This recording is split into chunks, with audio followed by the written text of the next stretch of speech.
when you worry about five. That's not useful. Okay, I'm going to call the meeting to order. Please rise for the pledge. I pledge allegiance to the flag of the United States of America and to the republic for which it stands, one nation, under God, indivisible, with liberty and justice for all. Okay, first up is a budget workshop for DPW, water and sewer. You want to do the usual honors? Yes, so we'll start off with DPW, and this is the last department that has to do with the tax cap calculation. So the first department, 1440 engineer, it's the personnel services line, which the increase is reflective of current salaries. The equipment line, it's a decrease of 300 because the printer that was needed last year was purchased.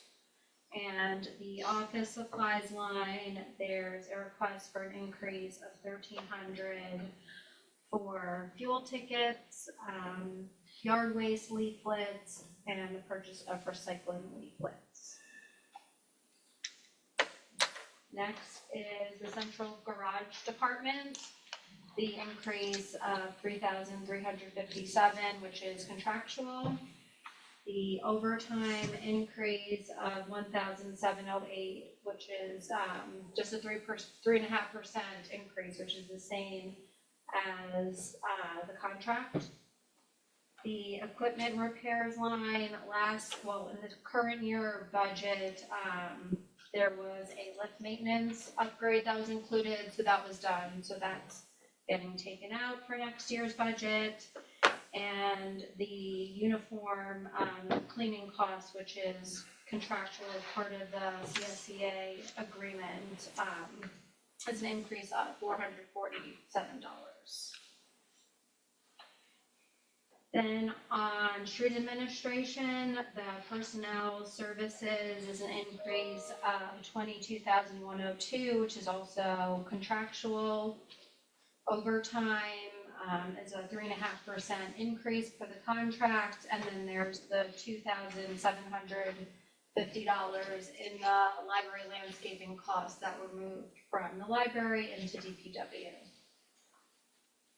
The part-time labor line, there's an increase to increase the rate for one of the part-time laborers from $23.81 an hour to $25 an hour, and for the other part-time laborer from $25 an hour to $27 an hour. Is that contractual, customary, market rate? I mean, what drives the amount of the increase? And anybody can answer that.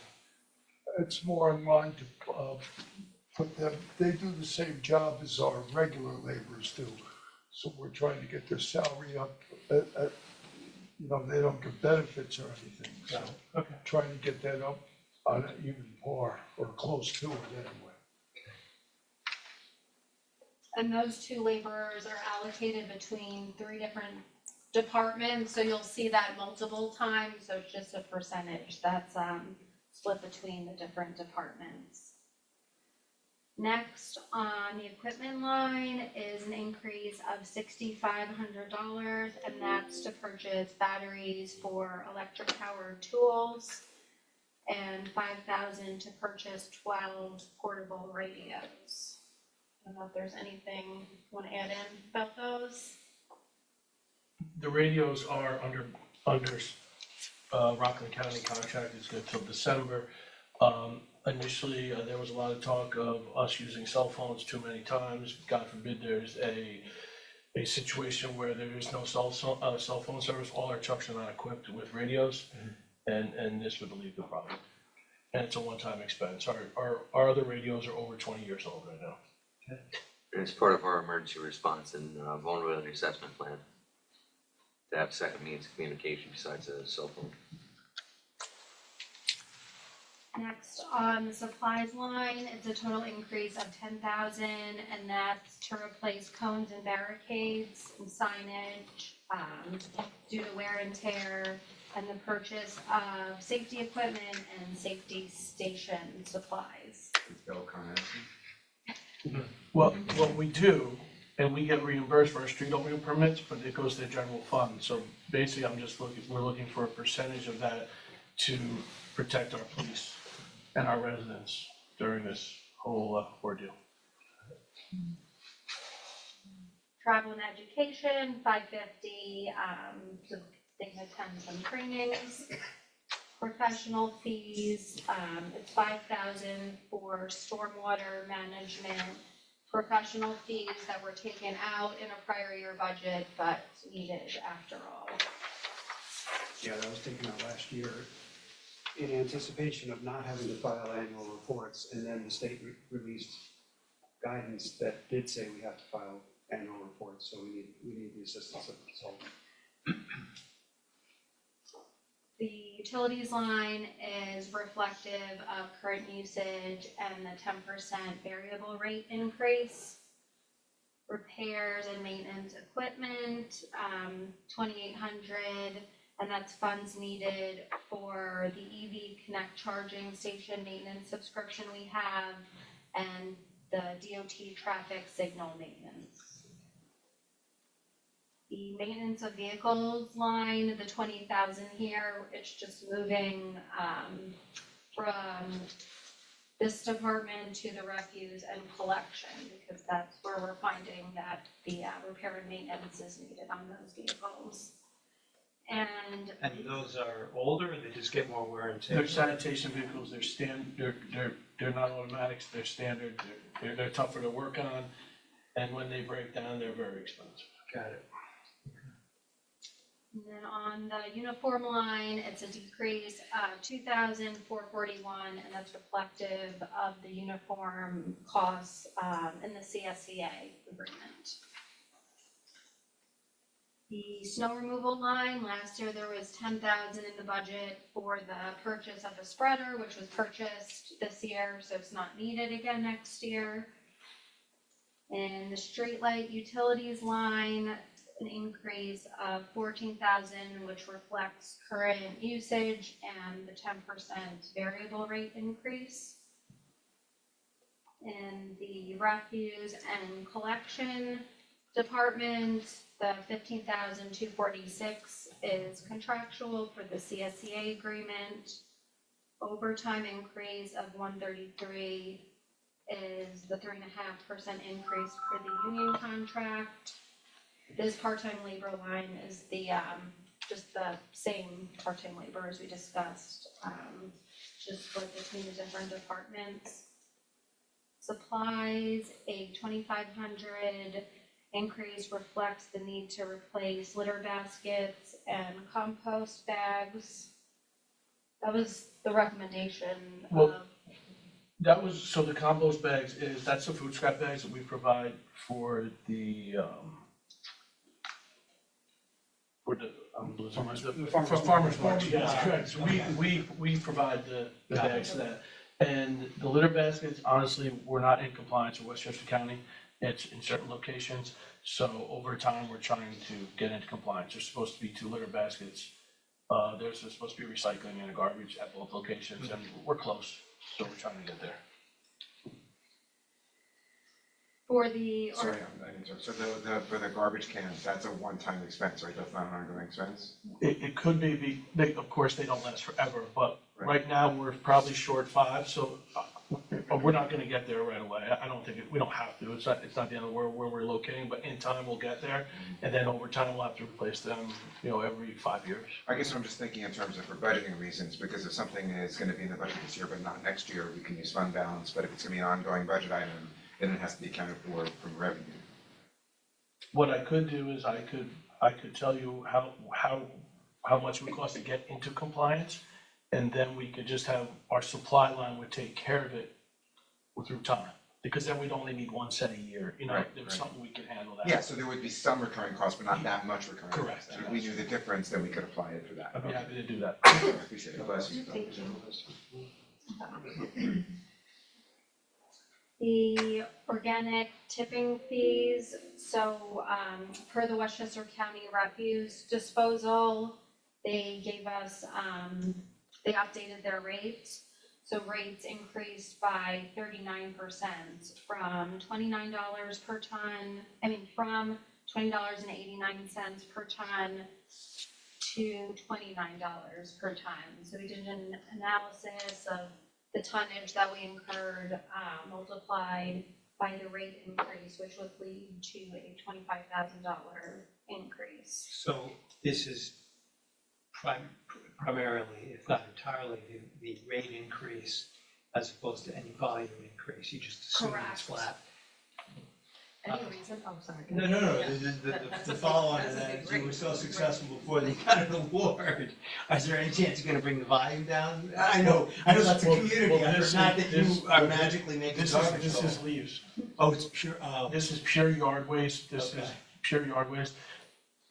And if we get a storm, that's I what got it. we're, You that's can't what we're, predict. yeah, we can't predict that. Okay. But it's mostly yard waste, and honestly, we're getting more leaves now because the residents are leaving them, because the landscapers are having a tough time, so.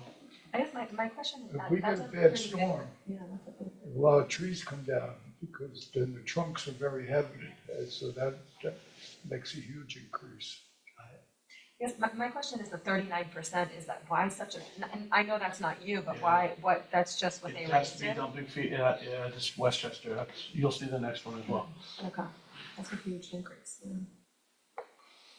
Yeah, and then the next line, an increase of 27%, and that's for solid waste and food scrap dumping costs. It's currently $35.43 a ton, and that's increasing to $45 a ton. The food scrap, is that the optional kind of collection they do with it, or that's the, That is at the farmer's market, yeah, we're paying the same price to the dump. And this operates under an intermunicipal agreement with Westchester County, and I think the rest of the county pays the same rates. Yes. You know what I'm saying? So it's to your Yes. point. I don't know the reasons behind it, we Yeah. can find out, but I mean, But- 39% is Oh, a it is, huge yeah. increase. my guess is it wasn't updated in a long time.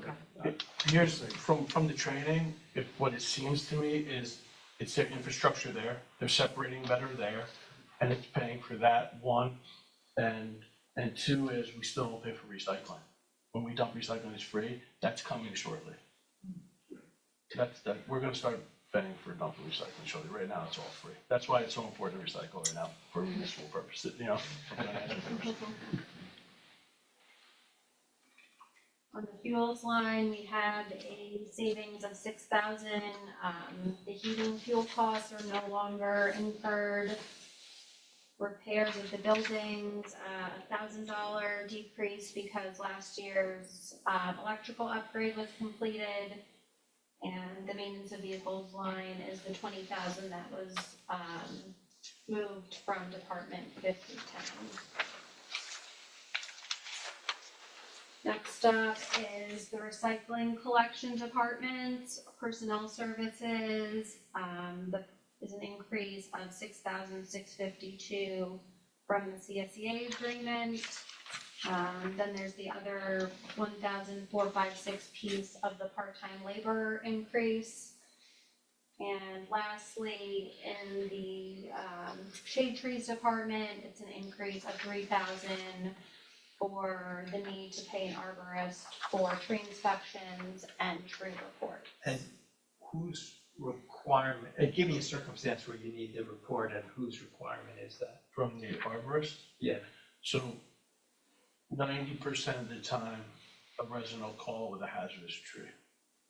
We don't have an arborist on staff, so who are we to say if it's hazardous or not? So recently, we had to find an arborist. Peter Strong was working for the recreation, so he signed an agreement with the village.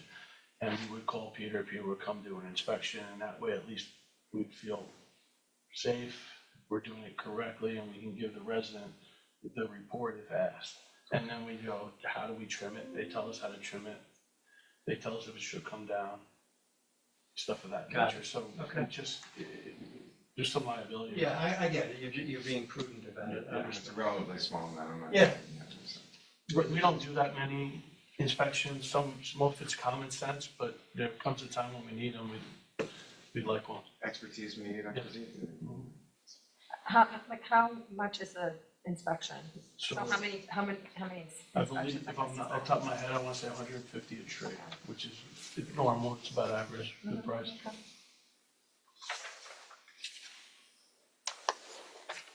Katie, I wonder if this is like a crazy request, tell me, but like, I was just thinking about going through this, is that, you know, we have to make some decisions and stuff, and is there a way to identify in each of the agencies that have presented which items are one-time versus ongoing?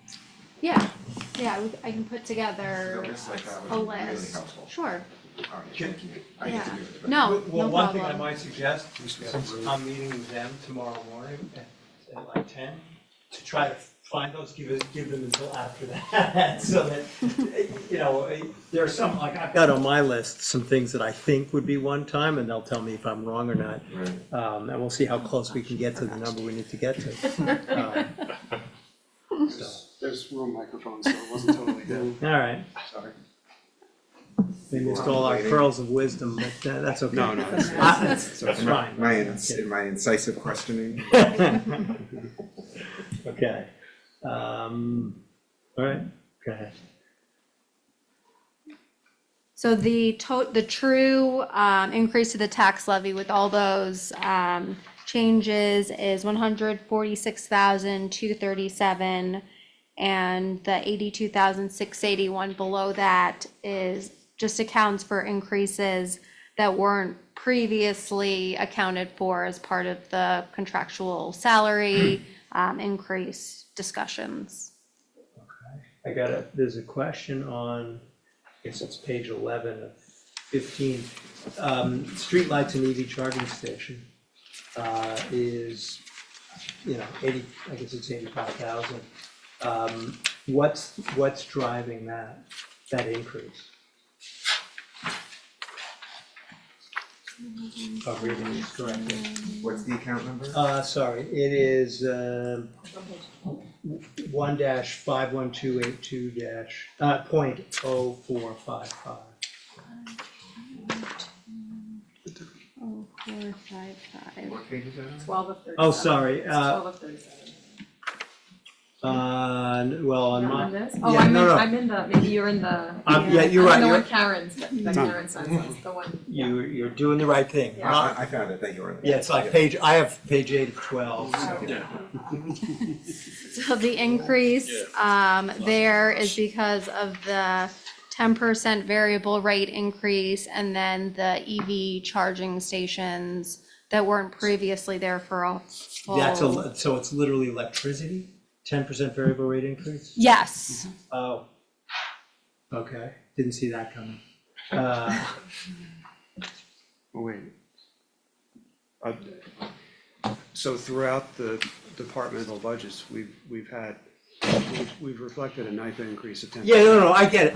I get that. I assumed that line was more streetlight replacements and something to do with the Gotcha. physical Yeah. installation of EV oh charging. no, it's just I- That's the utilities. utility I cost shouldn't right be there. flip Yeah. in my comments. Yeah, Then you'll know what I'm actually talking about. The next line below it is the maintenance, and the line above it is the equipment, the actual lights, Got it. you know, purchase of the Okay. lights. Okay. Bear with me, I just want to scroll through here.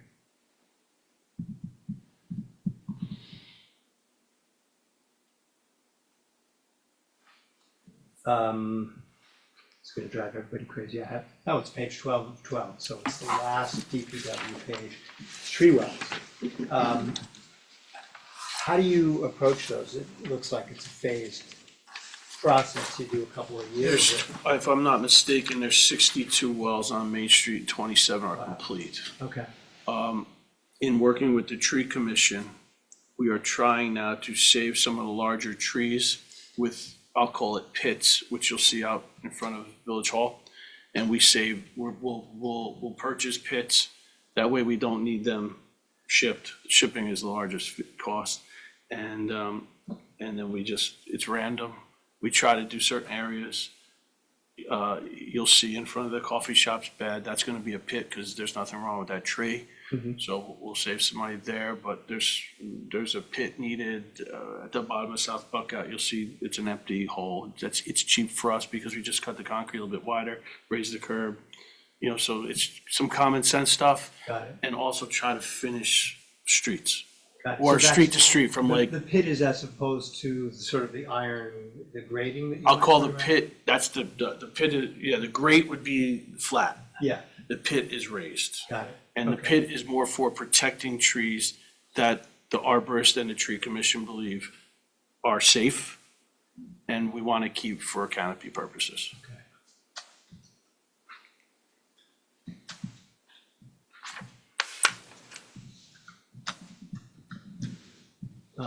Anybody else have anything on DPW?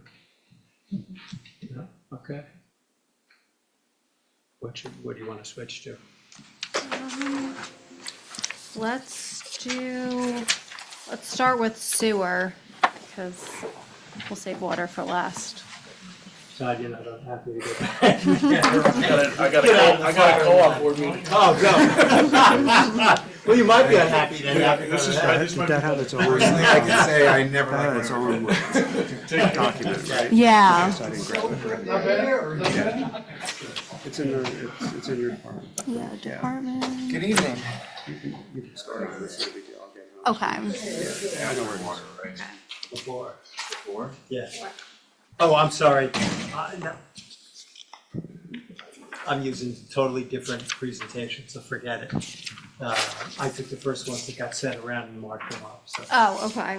It goes from the main DPW to water, Same. so it is. That's the order we put it in. I figured we'd start with sewer just because No, it's fine, I'm it's just trying to find the, it. oh, okay. Yeah, same, just scrolling. It's after I water. got it. That's Okay. what I started, so sorry, I said, it's after water, and John said, no, it's Yeah, before. there's water. That's Okay. Who's counting? Yes, I. It doesn't happen very often, so you have to let's enjoy it. It's page 25 of 37.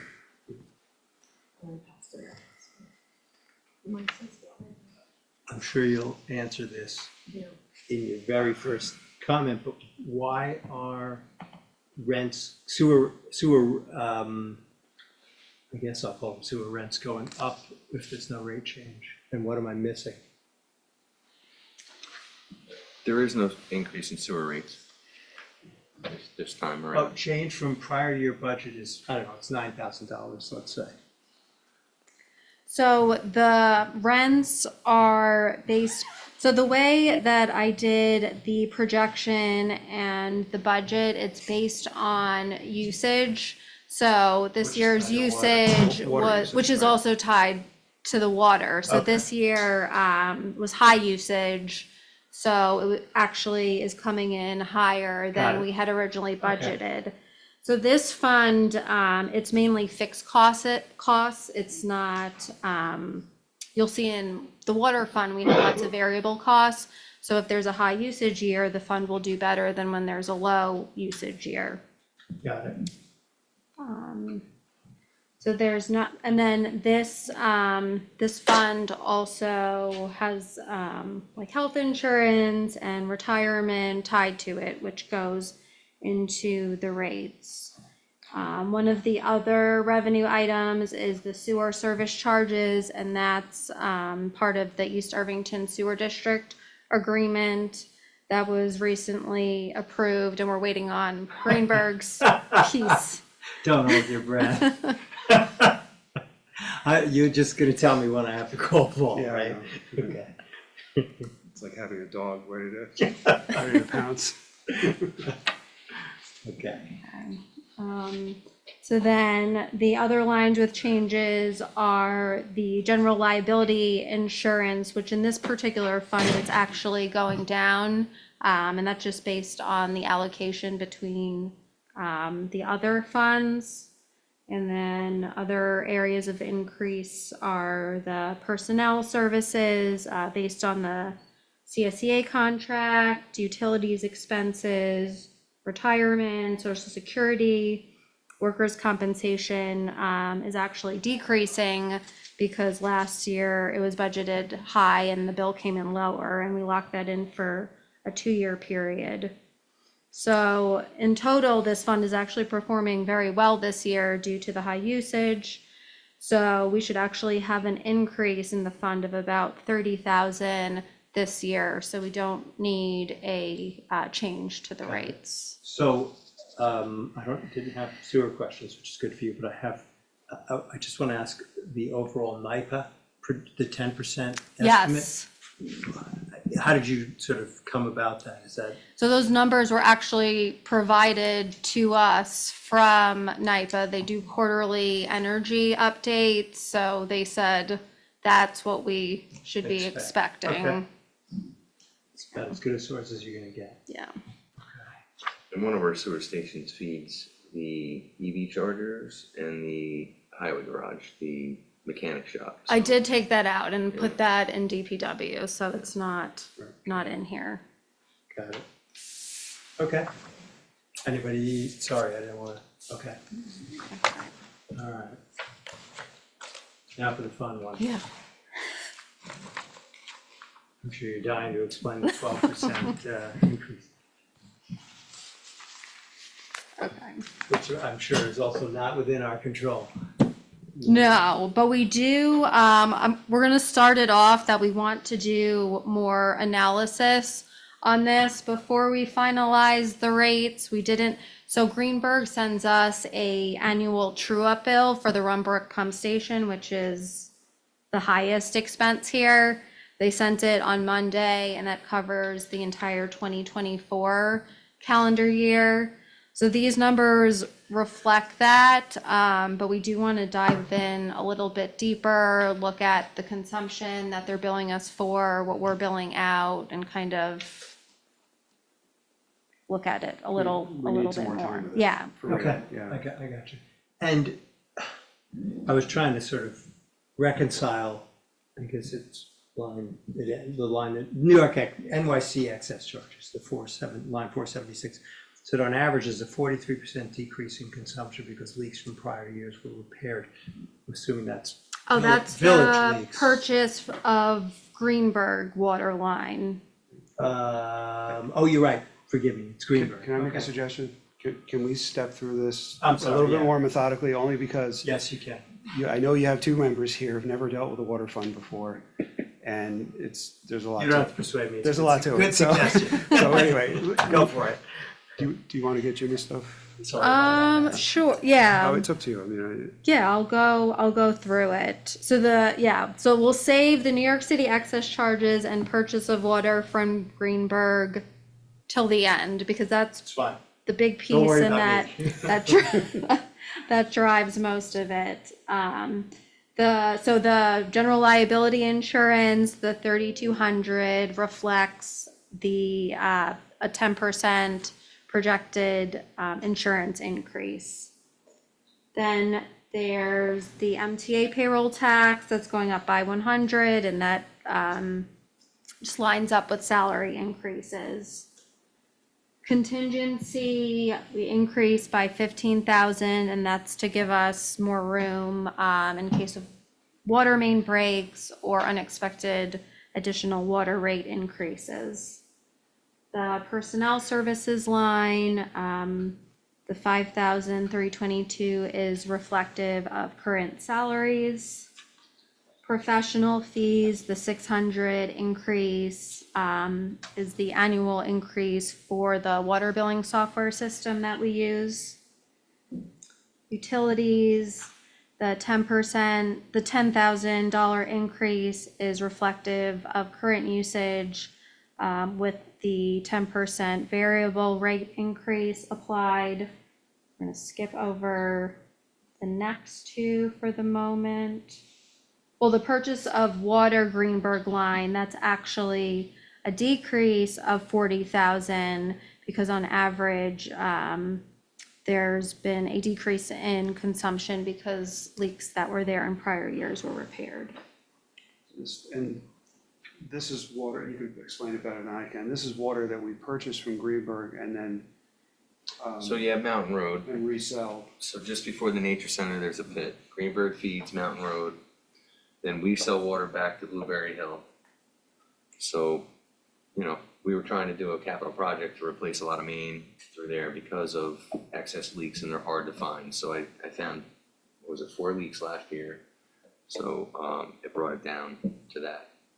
Usually around this time of year, we're using about 25,000 gallons a week, so about 100, and then summertime it goes up to 300. So we were up to, with leaks, up to about 700,000 gallons. So we went and fixed all the leaks, and there's the savings.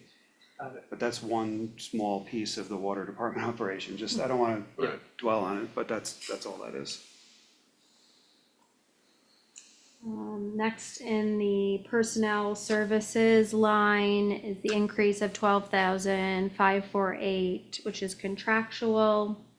The overtime personnel services line, there's an increase of 15,894 requested, and that's to have additional room for overtime work when there's water main breaks, and also the percentage salary increase. Also, the new lead service line inventory, which we've been doing, we had to use a lot of overtime, because on weekends, you know, most people aren't home during the week, so on weekends, we go out and knock on doors and try and get inside houses, or other maintenance work that we can't get done during the regular hours. Water postage, the 1,500 increase is based on the current costs. So it's currently the budget is currently lower than actuals. The fuel line, $1,000 increase reflects our current oil purchases. We didn't increase the professional, right above that, we didn't increase the professional fees line, even though this year there was a lot incurred because of the number of water breaks, but we're considering that unusually high and don't anticipate that to be something that is a usual occurrence. And then we're moving down to retirement costs. The 7,600 is reflective of the increase in ERS rates. Can I ask a quick question just about the postage and mailing? Is there any plan to sort of just go digital where people can I was request thinking the it? exact same Yeah. thing, but it was $1,500, that's why I Yeah, figured, no, it's a no, great I'm just idea, it's true, curious, yeah. I don't think we've given it any thought yet. We do use an outside service to print the bills and mail them out. We found that it's cheaper than doing it in-house, but the full electronic, we haven't. Any idea what percentage of people do it online now? Either, you know, Paying online? I Yeah, don't yeah, know off the top of my head. I don't even, cause I mean, I can get, see I if we think I have can go online that. and pay it. I think it's automatic. Almost all of my bills are online, Yeah. I don't get much paper. Usually when I have new residents call, because they always call, get their service turned on, I Yeah. tell them that option, that they can pay it online. You know, I mean, it's something I Does could the do bill this- still get mailed out? All the bills get mailed out? No, or- I don't think I get one mailed. not all of them get mailed out, I think the people that get them online, There's an option. to Yeah, there's an just- option. okay. Yeah, I mean, as time goes on, people are getting a little more technology efficient, so they wanna pay their bills online, but you still have old school people that want the bill, bring the check. yeah, we do still have a lot where we try and encourage them to do it online or kind of do ACH draft instead of if they get late fees frequently. you might wanna think about if there are other circumstances where we can encourage them, where we don't have to mail things out. I can put it in the mayor's letter, we can, try to, I know it's not gonna solve the problem completely, but even if we move the needle a little bit, it's worth something. Sometimes the only problem that I see is people pay it online, they don't look at their bill till it comes out of their account, and then when they have a leak and it's a $6,000 bill Yeah. that got taken out, that kind of gets them a little gun shy. Got it. Yeah, anything Just that one gets other mailed point. out. Yeah. Yeah, one other point is that, the one big mailing that you do Yeah, every the year, water Oh, quality is the annual water quality report. yeah. And that's Yeah, about, so that that's may cover most of it. $1,000 to Yeah. send out, and it's mandatory by the health department, that one has to go to every resident. Would they let you, for example, somebody like me who's doing all the other stuff online, would they let you email it to me? Or is that prohibited? I'm sure they would, but I'm then sure they you, wouldn't. but then you, That's the health department. but It's the then health you department. have to come up with a list of all the people that would want an email. Yeah, And tell you the truth, I get 3 customers that call me to actually talk about it. And usually it's a one lady, she's a proofreader, so she proofreads my document and tells me what I need to improve upon it. But- You should send it in advance then. Right. I mean, some people do read it, majority of people don't. read it. Yeah. We can ask, in all seriousness, we can ask about the mailing, but for some reason, I doubt it. I understand your side.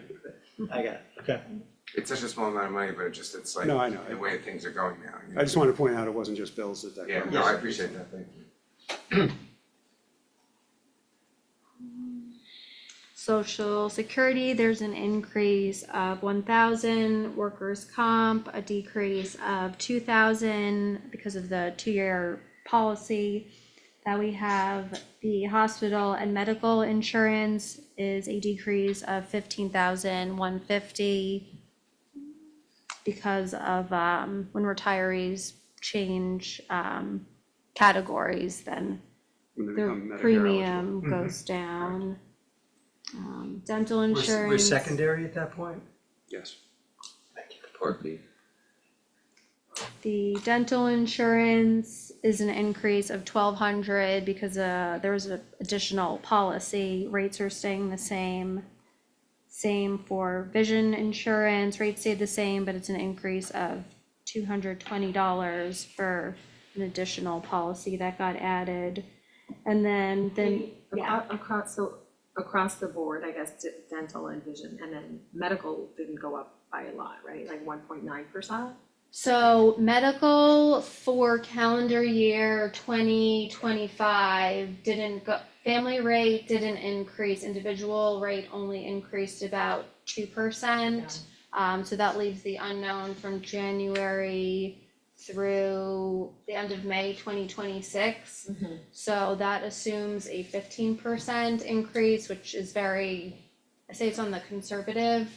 And I mean, looking at past increases, usually they go up between like 8% and 12%. And since this year was between 0 and 2, I wanted to leave room in case they surprise us with an increase. And then the last 3 lines is from our debt service borrowing. So the ban was converted into a bond. So that's why the ban principal and interest is being reduced to 0. And then the transfer to debt service line, which is the serial bond payment, is going up by 148,064. So that results in a net 13,089 decrease in total water fund debt service costs. Just so I'm clear, that's because the permanent debt has a lower rate? Yes, Okay. yeah. Well, and there may have been pay downs too. so- And right, we paid Oh, down, there may have been normal and pay then downs. Yeah, the ban was borrowed at a higher rate than the bond. got it. So that leaves the fun part. Wait, I just want to your point, you asked if the permanent financing was less expensive than the band borrowing. I'm not sure if that was the case, although it could have been at one point. The 'cause rate is lower. I guess it depends the on where yield curve- rates are at that point. Yeah, and the yield curve Converting was over. inverted, which is not normal, Yeah. as you know, so. Because normally, your short-term notes are less in a rate than longer-term duration, but that's not been the case in the last couple of years. Anyway, okay. And we also had interest earned in debt service and other closed projects that we were able to use that balance to bring down the payment as well. And those other closed projects would have to be water fund projects. Correct. You can't move it around, okay. Right. Thank you. Okay, now the fun part. Yeah, so I think it might be helpful, and I know Jim can speak especially in how the system works, but the basics of our water system are that we purchase all of our water from the town of Greenberg. But all of the upstate communities, including Irvington around us, purchase their water from the city of New York through their aqueduct system. In our case, we no longer draw water directly from any of the New York City aqueducts. the water that we use to provide to our residents comes from a jointly built pump station that is in Rumbrook Park. Hence, we call it the Rumbrook Pump Station. It was built back in the early 90s. Well, there was agreements in the early 90s. There were tie lines built between Irvington and Greenburgh. It was a very large undertaking back then. And now the pump station is operating, and we share the costs between Greenburgh and Irvington based upon how much water we use out of that pump station. So in essence, the fixed costs of operating that pump station are shared basically 50-50, and the variable costs, so the water purchases, the electric purchases, all the things that vary depending on water usage, are allocated based upon who used the pump station, Irvington versus Greenburgh.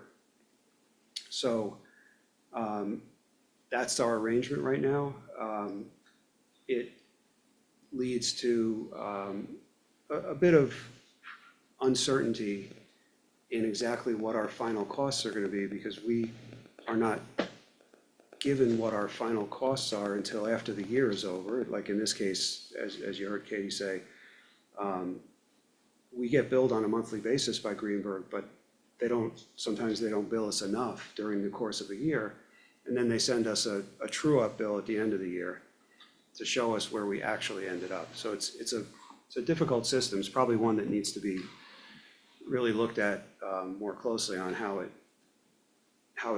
we can function. I mean, we're in the business of selling water, and it's very difficult to not know what your costs are when you're in that business, right? So that's really what's driving a lot of this conversation. So suffice it to say that the bill that we got last year from Greenburgh at the same time was about 190,000, 175,000, something like in that range. And the bill that we got this year was 300 and some odd thousand. Almost 400,000, Almost yeah. 400,000. So, and you know, some of that could have been expected because we had a very dry summer, and when there's dry summers, people use a lot more outdoor water. But it's still difficult to know what your final costs are going to be. So that's part of what's feeding into this whole discussion, which is we need to look into some of the costs that are being passed along from Greenburgh more closely before we can really get a handle on what the budget should be for next year. I mean, it's a basic question we're trying to answer, which is what do we budget for? But when there's so many moving parts, we really need to dig into it. So the numbers that we have here are essentially based on if the same usage last year happened this year again. We applied some factors to it, just anticipating cost increases out of Greenburgh, cost increases out of New York City that raises their rates to the upstate communities. We don't even know what New York City is going to raise their rates to. They don't make that change until July 1st. So we're trying to figure on a budget starting June 1st, and they probably won't even hold their public hearings until after your budget is adopted here. So we won't even know what the proposed rate increases are for New York City water. So I wasn't trying to present it as a list of excuses, but it's to explain the landscape of what we're trying to deal with here. And then, you know, now we have another layer of complexity, and there's two lines here that really, that we masterfully skipped over as we were going through this. So the one main one that we're talking about here is the Rumbrook Pump Station line, the 497 line, 8320 497. Two lines above that are the New York City excess charges. The excess charges are New York City, they sell us water, well, in this case, they sell Greenburgh water, but they sell Greenburgh water at what I call a wholesale rate. So whatever it is per million gallons or whatever you want to measure per million. And they sell that at a wholesale rate. But when the per capita usage in your community exceeds the per capita usage of the average New York City customer, so an actual retail customer in New York City, when your usage on a per capita basis here exceeds what a retail customer in New York City is using, then we get billed the retail rate, the same rate that every other resident in New York City is getting billed. And so I think it makes a lot of sense that there's a heck of a lot more outdoor usage here in Irvington and the upstate communities as there is in New York City. So the threshold during the summer is reached routinely. And when that happens, we get billed excess charges. So we pay the base rate over to Greenberg, and then New York City sends us another bill based upon our population that is for excess charges during the course of the summer. And those excess charges are extremely variable, because if it's a hot, dry summer, they'll be high. If it's a not so dry summer, they're gonna be low. So again, it makes it difficult to budget, but that's another variable that's thrown in there, so. Can I just ask a question, because I think, Jim, when we talked, you said that that base rate is based on a 2-bedroom apartment in the city. Well, It's based on like it's based something on, that's very different than the average. it's based on population, it's based on usage in the city.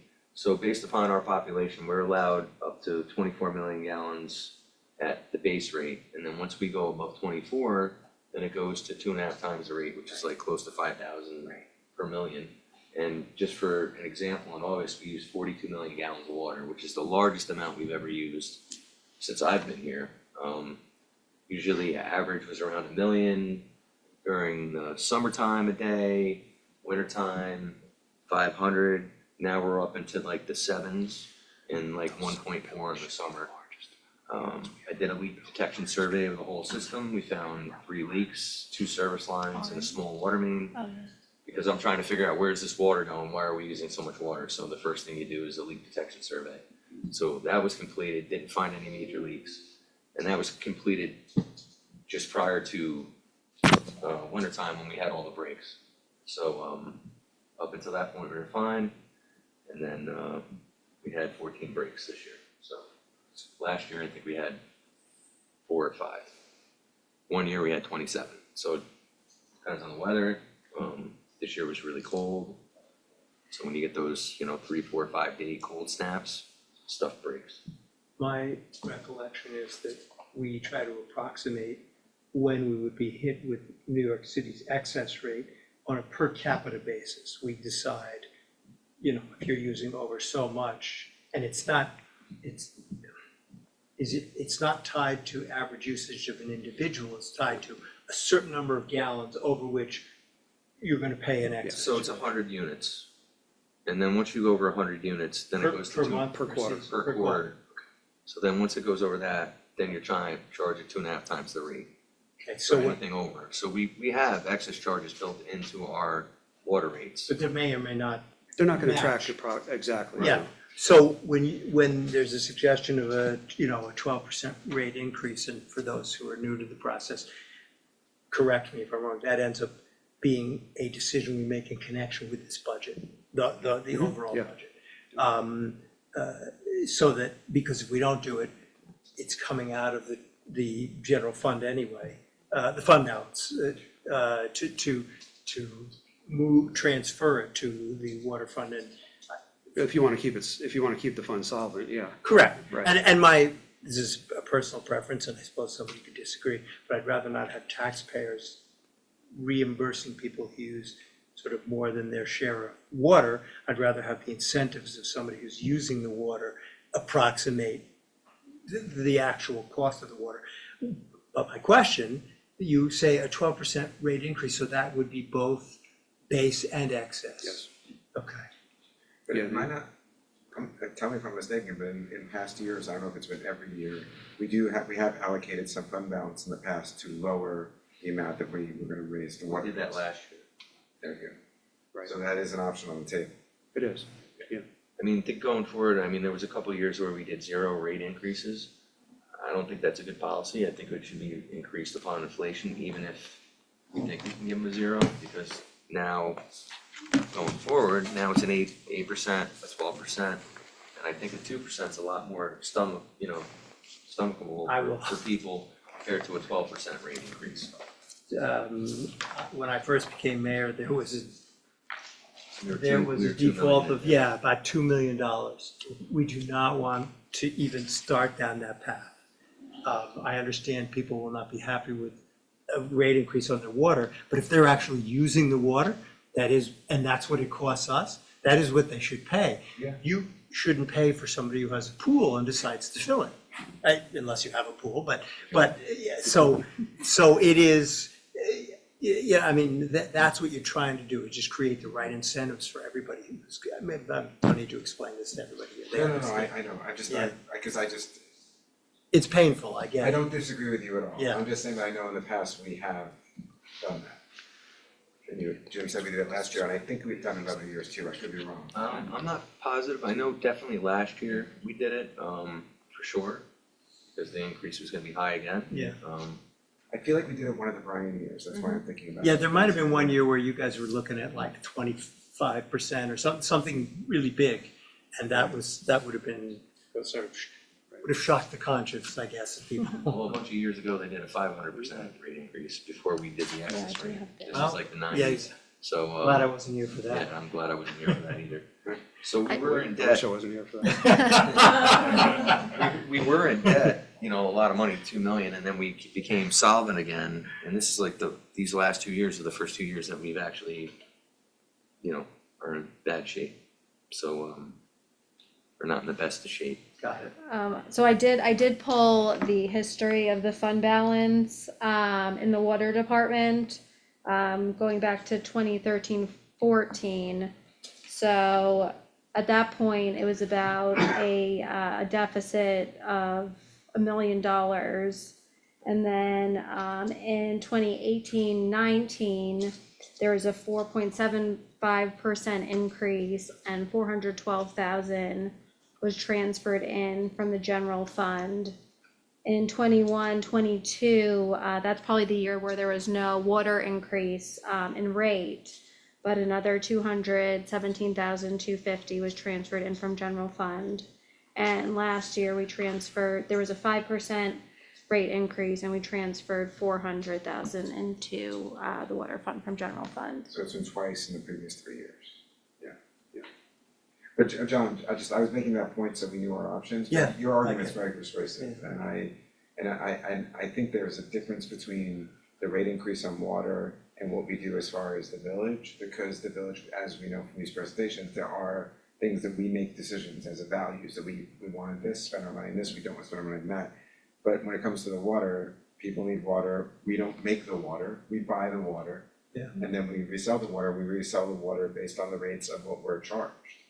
Now, So, my counter to that, and you'll help me with this, I think, is that by how we budget in the capital budget, we can support searching for the leaks, which exacerbate the problem across the board. Would that be a correct sort of? Yeah, I mean, that's why I did the leak detection survey, to Yeah. make sure that we weren't losing, you know, water through leaks. but that would be through the capital budget, Correct, yeah, and that's a different issue completely. absolutely, understood.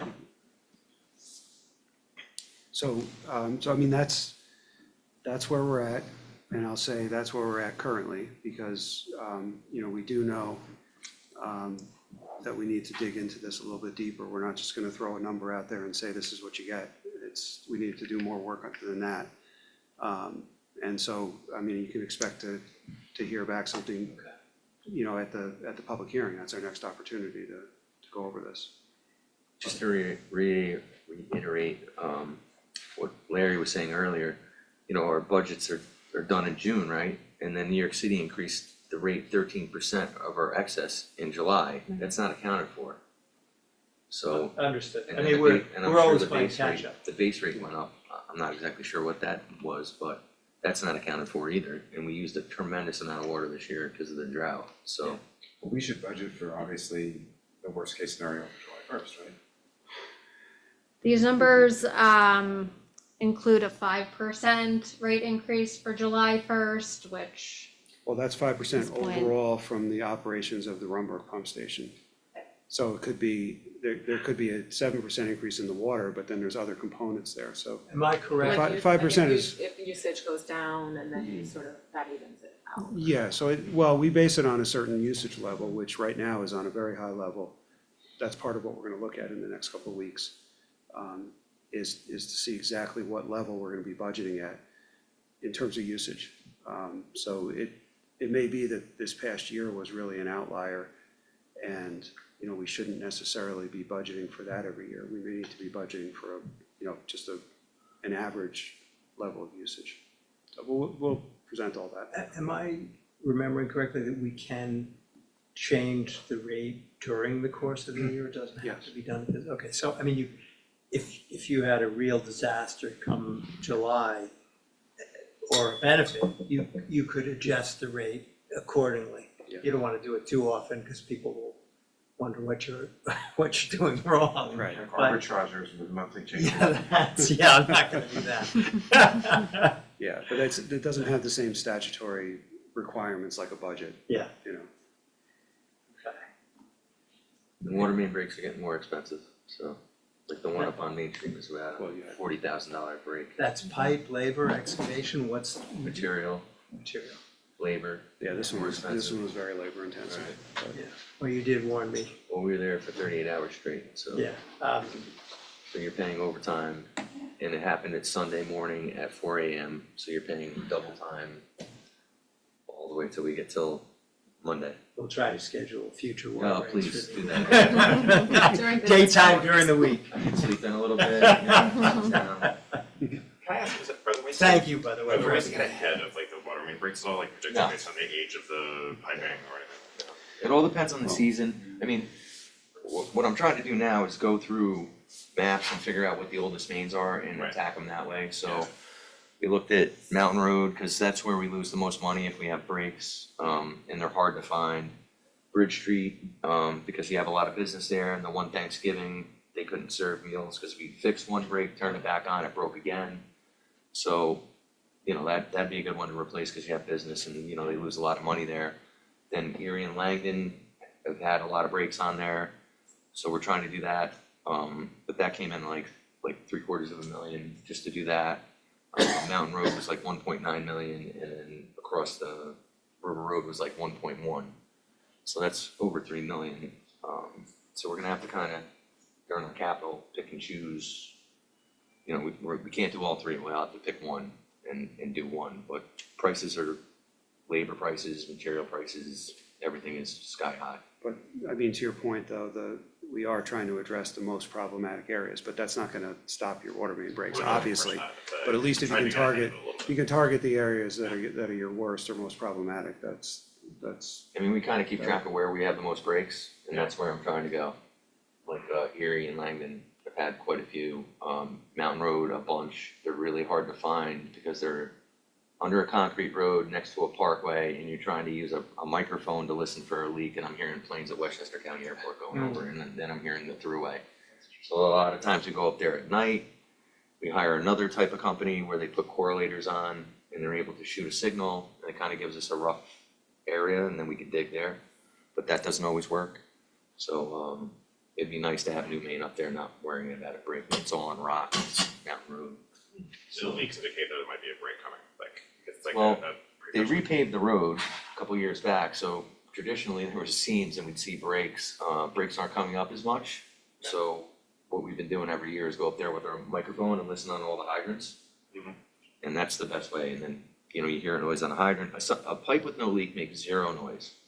A pipe with a pinhole in it, you'll hear it, you'll hear spraying. And depending on how bad it is, it'll, you know, like you listen to one hydrant, you can hear it, it's loud. You go to the next one, it's louder. Then you go to the next one, it's quieter. So you know, okay, well, now I gotta work my way back this way with a ground mic. And then you can hear it, you can hear the spraying, you can hear the dirt moving. And then that's where you make the mark and you put a smiley face and you cut it open and hopefully it's there. But there's been times where we've had to do 3 or 4 holes. Because it's on a hill, water's coming up here, okay, no noise. on Main Street was that. Yeah, Yeah, you had a couple Oh, locations you yeah. dug, yeah. Yeah. so, you know, we do guesswork sometimes. I mean, it's educated guesswork, but it's, you know, it's like, okay, we think it's here. Dig it up, it could, most of the time it is, sometimes it's not, but we're pretty accurate, usually 90%. Anybody else have any other questions? No? Oh, we had our sanitary survey today by the New York State Health Department, they come every year, and check our records, our tanks, all our facilities, no violations, no recommendations. So, we're good for another year. Outstanding. Congratulations. That's great, yeah. Good. All right. Thank you Go so home much. if you can. Oh, I am. And, Getting on plane floor in the morning. enjoy it. Enjoy. Absolutely. Well, I'm sure that guarantees no water breaks while you're gone. Why would you say that? Would. We don't even call it that, we call it a WMB, because, that's a bad word. Gotcha. But I got Kenny, so Kenny and Ray, I know he's good. I got qualified guys here. You guys all have a great night. Thank you. Thanks, Jim. Okay. Next up is a review the draft RFP for facilities planning consultant. You wanna come up, Mike?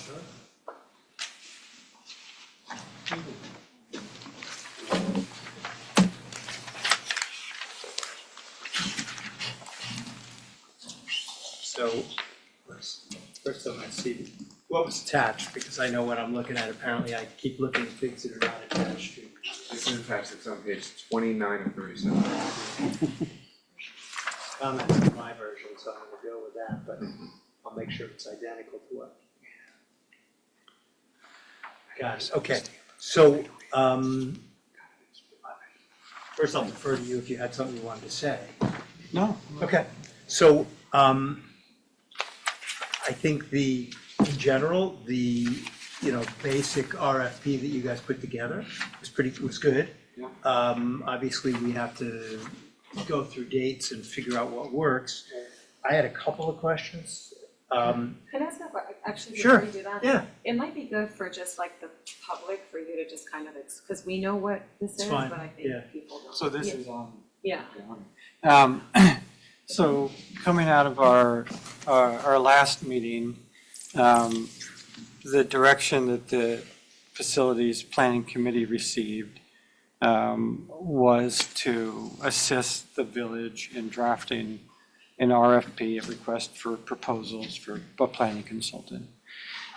We met with Mayor Siegel, with Larry, with Josie, and discussed some formats that RFP could take, some things to prioritize in it.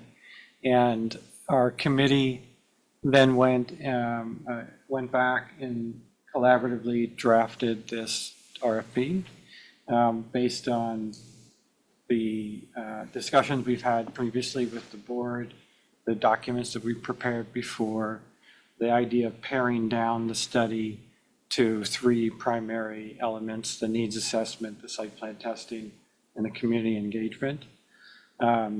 It also reflects all of the work that the committee's done to date that we assume would be provided to the consultant to give them a kind of head start on things, a kind of cursory understanding of the village and some of the opportunities and where the highest needs are. This is a way to streamline the process and also a way to have the community's input, to which we've already received, served as a kind of starting point. So I think it's a really great idea. We try to keep it brief and direct and describe all of the efforts that have that have taken place to date. We touched on the bond referendum. I think any consultant that would look at this would go back and do their own research, but we've gave them kind of a high overview. And in here, we also, as you mentioned, Mayor Siegel, we left a few places for the village to complete some things that you would add to any contract for services. But we probably were able to put together 80% of this document. We talked a little bit about how the document would be shared with consultants. It was our understanding at the time that it did not have to be posted publicly, but you could in fact invite a number of consultants directly.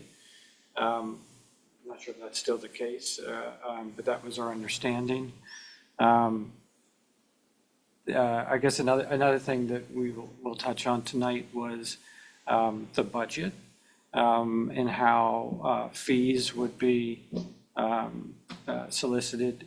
And our recommendation was to select the firm that displayed the best value, and then to negotiate directly with that firm on fee for services. I could talk more about the reasoning there. But by best value, you mean the services that they are capable of offering? Because one of my questions would be, the way this is structured, we won't actually, until they respond, and we decide, okay, you're the one that looks like you've got an understanding of what we want and can be responsive. Then we start talking about the cost. The cost. And that compresses the time frame a little bit because it's got to be built into the capital budget, and means that we're going into it a little bit blind and presumably need in some way to indicate in the RFP, and perhaps it does it sufficiently, but that, hey, we're going to negotiate your fee. If the fee doesn't exactly match with our expectations, you may not be the one who gets selected. There's often language like that in the RFPs, that you'll enter into contract negotiations with the preferred vendor, and sometimes you can see a duration within 4 weeks. If terms aren't met, then we'll go on to the second choice. And by the way, it's worth noting just for everybody at home that this is your field. This is my field. This is what I do. And my other question was going to be why you selected suggested that we invite the 4 firms who did, none of which are your firm, which you're making a personal sacrifice for, in addition to your time and effort by being on the committee. And that sort of goes to the balance of, do you post it generally, or do you invite these 4 and post it, or do first of all, I'll take your personal opinion, I understand this. I'm not considering my firm as a candidate for this because I think I can do the most service to the village in the role that I'm playing. Yeah, on the and committee. I appreciate, I'm sure. I think, I think the consultants would value that too, someone on the other side of the table who can help interpret things. I think no less than 3 and no more than 5 really just simplifies your jobs at the board level for selection. The 4 firms are very diverse in size, and I think their approaches that they take to this work, some have more or less architectural experience and expertise, which we can debate whether or not that the value of that is being part of this planning effort. They're all based in New York City. They all have national practices, which I think is valuable because they've seen a lot from other places that they can bring back here, but they all balance that with strong regional presence. So they understand Westchester County and the particulars, issues at play here. I have spoken with 2 of the 4. I know they're interested. Wanted to hold off on speaking with the other 2 until we have better line of sight on this, just so that people are engaged closer to when an RFP is actually. And since this is your business, in terms of how they price, I think for some reason, it's been a few days since I read the RFP, but I think you sort of excluded what I'll call cost plus, meaning they basically have to, after we agree on the services, they're going to tell us what the price would be for doing these There things. would be a lump, I would recommend a lump Yeah. sum contract for services. Okay. It's very likely that they'll provide a lump sum that satisfies all the scope that has been requested. and then provides additional potential scope, that it could be considered, because they want to be as competitive as possible in your eyes. Got it. Taking a step back to the number of people or whether it's worth going out, since it's your industry, I wouldn't imagine there are thousands of firms that do this, right? There's a pretty limited number or not? It's really, it's really hard to find planning firms who understand how to work at an architectural scale also. There's two camps. There's planning firms which have registered planners, AICP they call it. That's the association as certification. And they are much more regulatory and policy focused. That's who we hired to do the comprehensive plan. Dave Smith's not an architect. I know Dave Smith. We have partners on projects where he needs someone who understands more of an architectural expertise. And then there are architects who fashion themselves as urban designers or urban planners who work at a larger scale. And it's very rare to find a firm that really does operate along that full spectrum. We're really lucky to be in the location that we are. In New York, there's maybe half a dozen that I think do it, and of those half a dozen, these are a few that I think would understand how to work in a small community.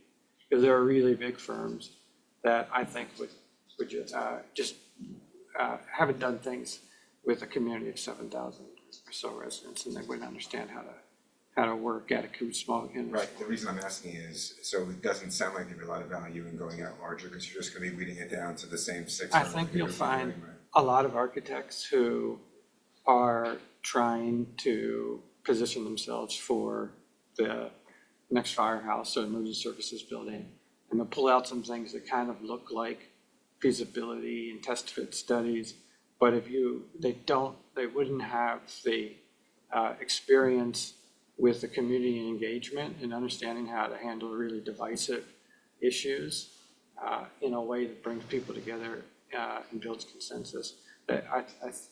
So that's another key piece of this. There's the planning scale and the architectural scale, but there's also how do you take a community through this process especially when we've already been through it once and it wasn't successful. That takes a bit of art. Right. I just wanted to, just to be clear, so because my goal would be to get as many qualified bidders as possible, the more the better. And I just kind of wanted to hear you, and what you're basically saying is the number of qualified bidders out there is incredibly small. That would consider a job this small. I think, yes. I think you could go to Boston, you could go further afield, you could double, triple the number, go to DC, a bunch. But I think you want someone who's close enough that's gonna drive here, take the train here. I think there's 4 on the list. You could probably get it up to 8 and still feel really good about that group. It's really up to you how much time you wanna spend. Right.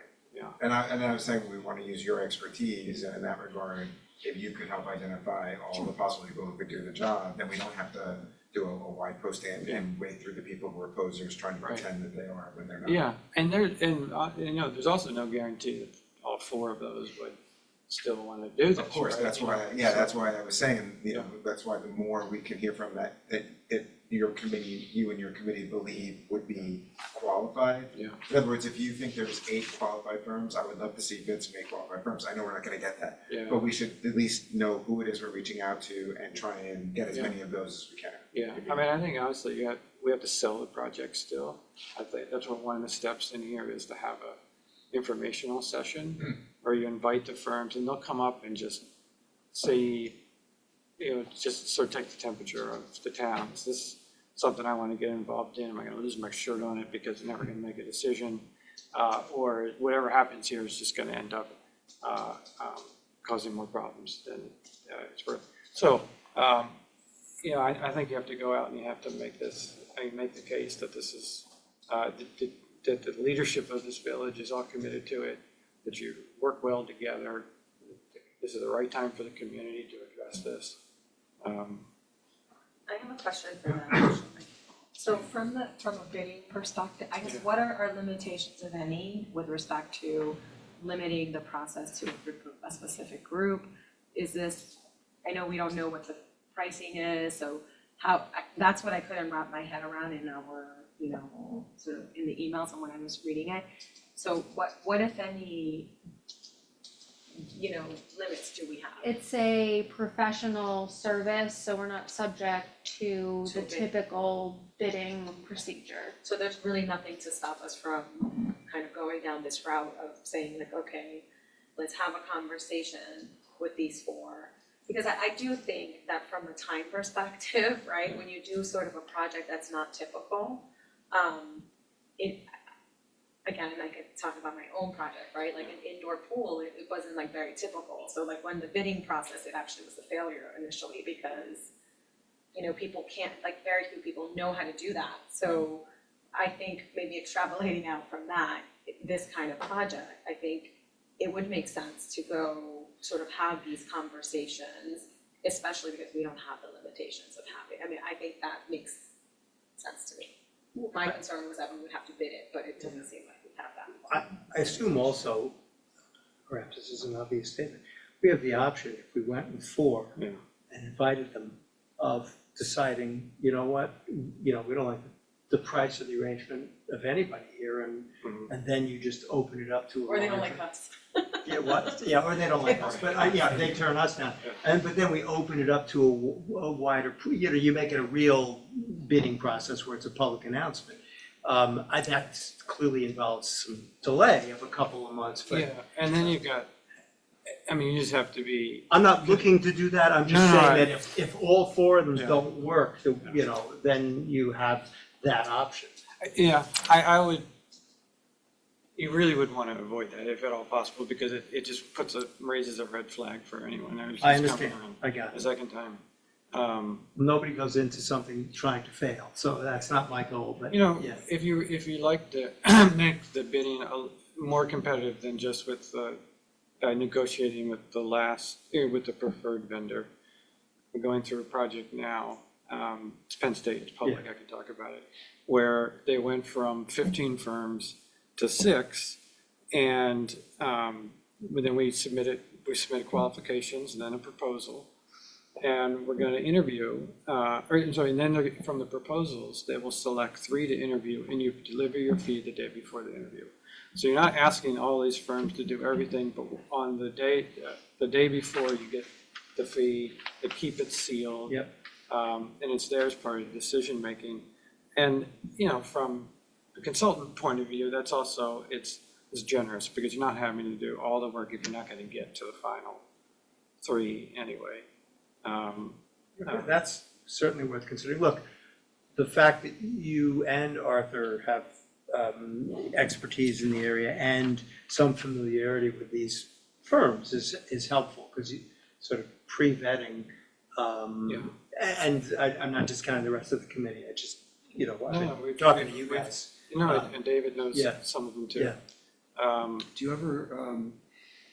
ever do a process where you've been asked to submit your qualifications, but on a very small scale, your qualifications, so that gets opened up to everyone? Yeah.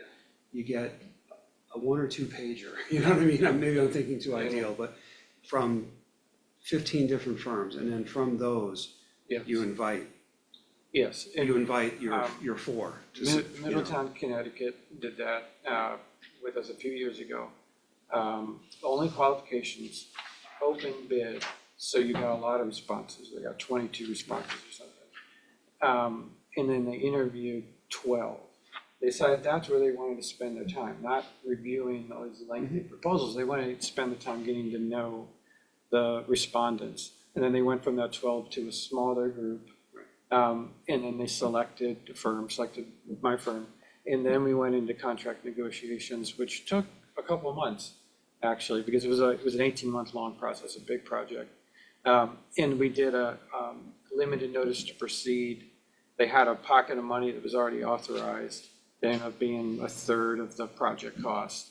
And so we were able to get to work on day one while we negotiated the rest of the contract.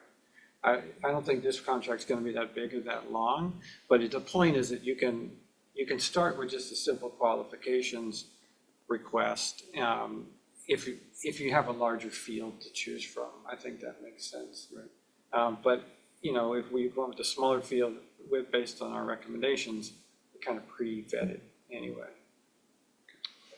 I mean, we could, again, I don't wanna do 2 rounds of this process, but we could start with 4. If it's just not working, default to what you've suggested, which is get a broader group in. Right, I'm not even saying that that's my suggestion. No, no, So I understand it was just another It's option. another possibility, Yeah. yes. You know, look, the other thing that we have to consider is the timing on all of this. And I know that, you know, I'm sure the committee and maybe some residents, maybe some board members are anxious, but we have to recognize that we don't have any money approved for this, that process really isn't happening until the end of April into May, when the capital budget comes along. So, you know, the question is, how much do you advance the process and make firms, you know, Yeah. get their proposals together when there's always a possibility that this project isn't funded? I'm This- not saying that that's Yeah, where it's gonna go, but It's it's a a chicken and possibility. egg problem, because I don't know how much I need to, you know, take out of the capital budget, if you will, because there's only so much we're gonna borrow in a given year, to devote to this without getting some preliminary idea of what it's likely to cost. Well, I think someone like Mike and others on the committee might have a pretty good idea of where this, even if it's Yeah. a ballpark range. I mean, Yeah. enough to discuss a capital budget. Yeah, I mean, I'm guessing. I'll talk you through my thoughts before I say a number, because I know, yeah, that's fine. you know, anyone who's bidding on this, if it was me, I'd go back and I'd watch all these You don't meetings have to too. say anything, by the way. You don't- So- Yeah, that's right. No, I just want to talk to you We can have about, this conversation at another point in time. but I'll talk about the variability in pricing. Yeah. And what I think is the importance of negotiating. So I kind of tried to collect these thoughts before. So there's always variability in planning pricing, because unlike architecture, you're not delivering a set of contract documents that a building department has very defined requirements for. So the deliverables, we say, is something that's very flexible and often changes through the course of a project. That's one thing that adds to variability. There's just variability in the way firms price this work. Firms that think there's an opportunity for architecture afterwards will price it more competitively than ones who just do this type of work, and there's not going to be a big upside to a large architectural commission at the end. Some firms just frankly buy the work for that reason. It doesn't mean they're giving you work that's of any lower value. It's not as good, it's just part of the business model. Loss leader. It's a loss leader, as they say, yeah. And there's different techniques to doing the work. Some are more sophisticated technology tools that make things cheaper, where that's kind of a bit of a little mini arms race in our industry. And I'm surprised all the time when bids get disclosed, and I can't believe how high someone went or how low someone went or what the spread is.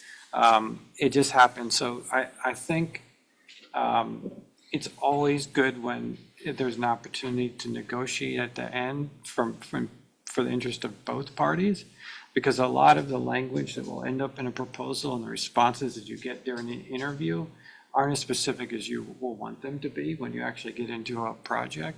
So an opportunity to sit down outside of a public setting with Larry or in the liaison from the board, whoever's going to be really closely managing this, and to go line by line is something that's going to benefit everybody.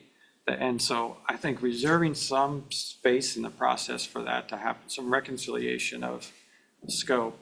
And you'll hear other things through other interviews. You go, well, these guys, they didn't propose this, but maybe I'll ask the preferred vendor if they, what they think about adding. You want to just create some time at the end before you sign on the dotted line to massage things and negotiate.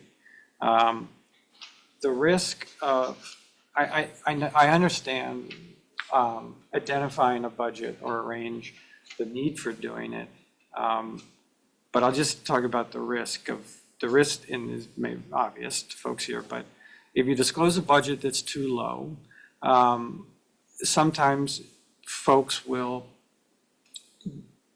they will, of course, they will want to deliver on the scope, and they will phrase their response and position the work to make it clear that they're responding when it comes down to actually delivering on the services, they're meeting the bare minimum or not really meeting expectations. And that's gonna be, it could be really hard to determine. And that's the risk of going too low. And because people know what the ceiling is. Going too high, the risk is obviously that you're giving it away, right? And so, you know. But our problem is a little different than that in the sense that I don't have to give out the price or even set high or low. I need to know how much I can't spend on other things when I put the rest of the capital budget together. So Okay. we can have Yeah. some of us can have a private conversation, we'll share it with anybody who's not on that conversation, to get an understanding of the ballpark that's reasonable for what's written here. But when we go and we're looking at the other demands for funds, Yeah. and there's plenty in the capital budget, I need to know how much I'm not gonna spend within Right. reason, Yeah. and then I can layer that on and just sort of, wait for the outcome. We can have that conversation for sure. You guys can correct me if I'm missing the boat here. No, it's definitely a classic chicken and egg thing. Yeah. Because, we have a lot of other decisions to make besides this one project. Yeah. On the one hand, and on the other hand, I guess maybe what gets sacrificed is if you do go forward with this, you have proposals in hand, but you really don't start any negotiations until there's some understanding by the board of where this is gonna go. I mean, they've gotta. This is a capital budget question. Must we do the entire capital budget at one time, or let's say we were to complete the budget, knowing that there's something we might layer on at a later point in time? Can we come back a month later and say, okay, we're gonna add this? Yeah, you can come Yeah, back. you can and amend update it at any time. Okay. Yeah.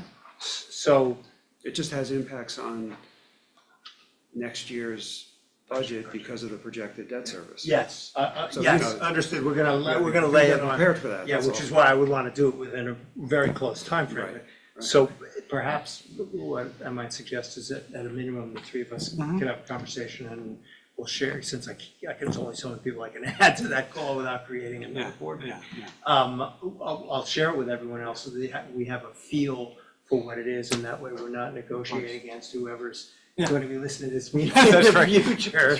That To sounds do some intelligence work. Wait, Is that okay with everybody else, or? And I guess we wouldn't also really, I think we would have to add it to the capital budget later too, for that same reason. Yeah, I mean, unless somehow we manage to roll this thing Yeah. forward fast enough to negotiate and get it done, but, And hopefully, the amount we're talking about is not so much that it's gonna tip over the capital budget into something. yeah, I mean, we've heard numbers before, Yeah. so I'm. And I have a number in my head that I know has come out from our discussions and everything.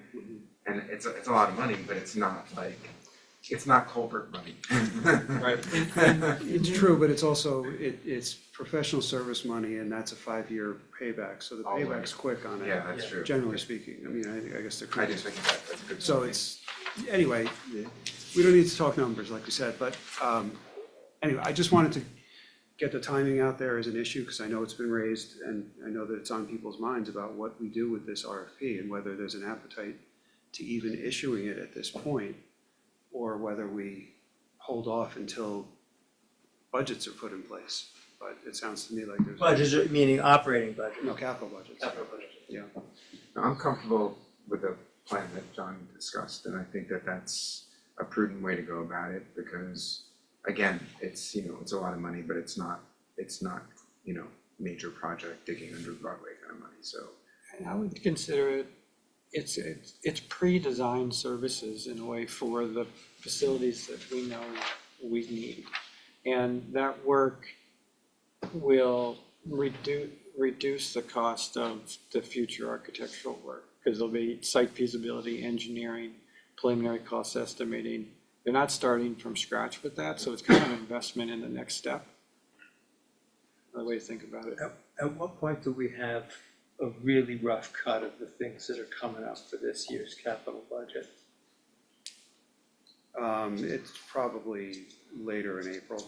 Okay. So we need to get past the operating budget at this Yeah, point, I but understand, I'm not pushing you, Later, I'm yeah, just no, trying but to that's later April. line things and, up. You know, it'd be the earliest Yeah. to see something. So I mean, maybe the three of us should have that conversation in the next week or so. Understand what the amounts are, and maybe we also could talk dates at the same time that, you know, with knowledge of when we're likely to see the rest of the list, because if that list shows up and it says $8 million on it, Right. I got a different feeling than I would if it shows up with much less. I mean, look, you know, when we put a capital plan together, it's over a 10-year period. I understand. So theoretically, you can look at the current capital plan and see what was identified for 25, 26. Yep. Obviously, you know, we've got to update that, and that's where some of the changes are, but at least you have a feel for what's coming. Yep. So, Just a note on timing. I think you'd want to budget somewhere between 10 and 12 weeks from when you issue the RFP to when you think you'll have a selected consultant, including if we follow the steps in the RFP. Issue it, have an informational session, you have a question and answer period. Does that sound right to you, Larry? yeah, oh yeah, I use that. And then, it just in terms of the larger arc of timing on this, if that sets a consultant in motion under contract sometime around the end of the school year, beginning of summer, it gives them about 2 months to do due diligence, gather information, confirm data gaps, and then they'll be ready to speak with the community after Labor Day. You don't want that to happen in the summer, right? So I think actually timing right now is pretty good. And there's probably actually a little bit of flex in it, maybe a month or so. Okay. Yeah, and that sort of goes, I think it was your point that we'll end up putting the capital budget together with a ballpark number that we have in our heads. And then come back to this if you know, once we have negotiated the number. And it was relevant, I had forgotten that it's a 5-year payback. Right. A little less interest, but a lot more principal. Yeah. Yeah, it's great. If I could just mention one other thing that the committee would like to bring up. We think it'd be good to have another open house like we did at the library, just to keep the community updated. Sure. You know, it would just be sharing out on these discussions and, you know, what's being thought about right now. If that's okay with the board, I'd like to do Yeah. that sometime. I think that's really important, Yeah. because I feel that, as you see, the room is not full. And I feel like, And neither is the Zoom. and that's There's a big part people on that Zoom. of Right. the, it's a big part of the job of the committee to be doing that, so I mean, I And feel those like people almost on the like, committee. I mean, I appreciate you mentioning it to us, but if I found out you were doing a Senate would Right. be clear that with it, Yeah. it wouldn't even Yeah. occur to me, it's like, that's your job, you're supposed to be doing that, so that's great. Okay. Thank you, we appreciate it. That was the big one, right? Yeah. Okay. Could I add one word here? You know what, if it's gonna be a good question, you gotta come up and get on the mic. Sorry, David. And so I'm assuming it's a good question. Let's go with that.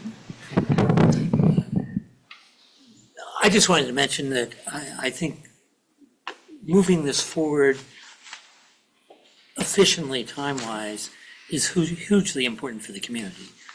The whole, you know, resolving what happened from the bond.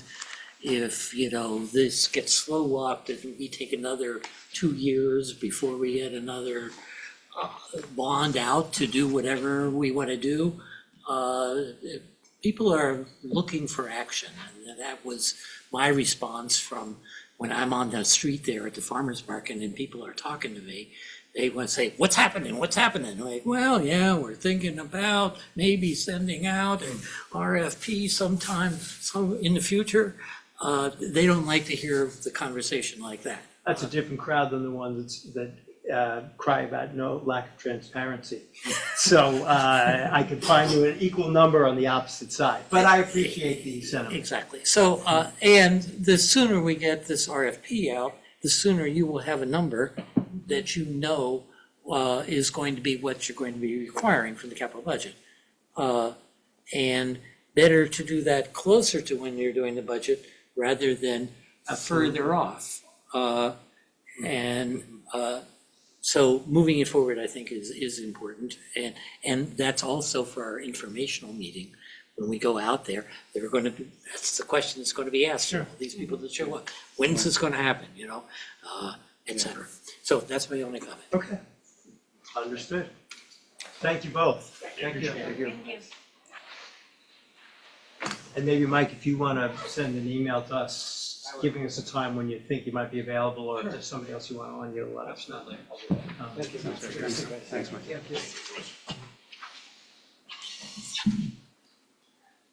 Okay. Next up is update on land use approval streamlining committee. Many of you will know some of this, but for the benefit of the public, I will give you the following and you can ask anything you like. So right now, I think we have tentatively scheduled an April 8th training session. The committee's been appointed. David Zweibel and Randy Huff are co-chairs and sort of organizers. I believe next Monday, we will have on the agenda a contract with a facilitator. We have, at the request of the committee, and I think it's a good idea, we will retain representatives from Pace Law School who have done this before for other communities to facilitate the process, to make sure that I would say we have more easily usable work product that comes out of the committee. And that it is not sort of a battle of committees or of personalities that. Turf war. Turf war, thank you, yes. And let's see. Well, I have one thing. When we talked about having the facilitators, are they gonna, I mean, I think I know you had said that David and Randy were sort of like temporary chairs. Are we gonna let the land use center kind of with the committee kind of figure out what that? The answer is yes. Yeah. What you see in the agenda is the sort of bare bones outline from the facilitator. Yeah. I think it would be fair to say that David and Randy will sort of stay in place unless the committee wants to appoint somebody else as a chair, as co-chairs, but that's primarily to like get people organized and chase people down if they're not responding. And the way the process will work, the facilitator will speak to all of the participants from the committee and a lot of staff members, basically all the people who are relevant to the process. It may be Larry, it's certainly going to be Ed, it may be the village attorney. They will also become familiar with the way our laws work, in addition to what's going on in the April 8th training session. And sort of over a couple of months, they actually propose to do it much quicker than I thought. I thought it might not show up till the fall. Yeah. So and they'll come back with the recommendations. I did mention to them that they need to address sort of the ARB situation with not being able to recruit an architect. So we need to figure out how to address that issue in particular. Let's see. We had some discussion. I think David had suggested, potentially having the committee do a survey. We'll see. The facilitator may kind of substitute for some of that, because not only are they going to reach out to all the people I described, but we were talking about finding, builders and architects and others that I'm not going to name any names, only because they may do it on an anonymized basis, but people that have gone through the process who may not be on the committee. So you can kind of broaden the response. Let's see if I can read my own notes here. I think that was mostly it. Like I said, the contract will come up next Monday. They'll have the training session April 8th, and then they'll start to move the process along. And we can lean in or take turns leaning in, since we can't all show up at a meeting. I think we could probably all show up at the educational one or listen to it anyway. Okay, Yeah, you're not conducting business. okay. So, anybody have any questions about that one? Okay, so, which means, we'll see how much we can get done during the summertime, but there's a certain cost associated with the facilitator. I think the fee was, I think, $20,000. And then if they come up with proposals that require that we change our regulations, there's gonna be an additional cost associated with whatever our village attorney has to do to change the law. So that was my report on that. Okay? Yep. All right.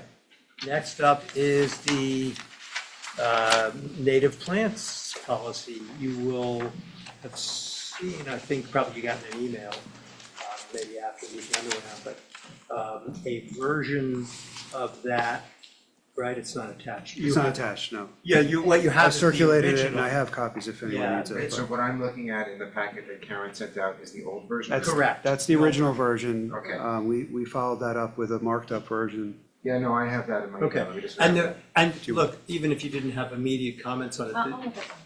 there were two They pieces should be marked up. in what was emailed. One that. was, I had originally done an email to everybody, I don't know, months ago, that looked at all, I got it. Okay. All of the Yeah. sources that had been suggested to us, or that some that I found, how other communities approached the native plant policy. For example, substituting, what was it, appropriate and something or other for feasible.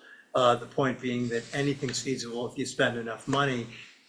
And that's not exactly how we want to do this. And also trying to address, at least I think I'm speaking for everybody here. Thank you. And then, of course, there's the issue of athletic fields and other sort of ecological niches, I think is the right word, that do not lend themselves to native plants.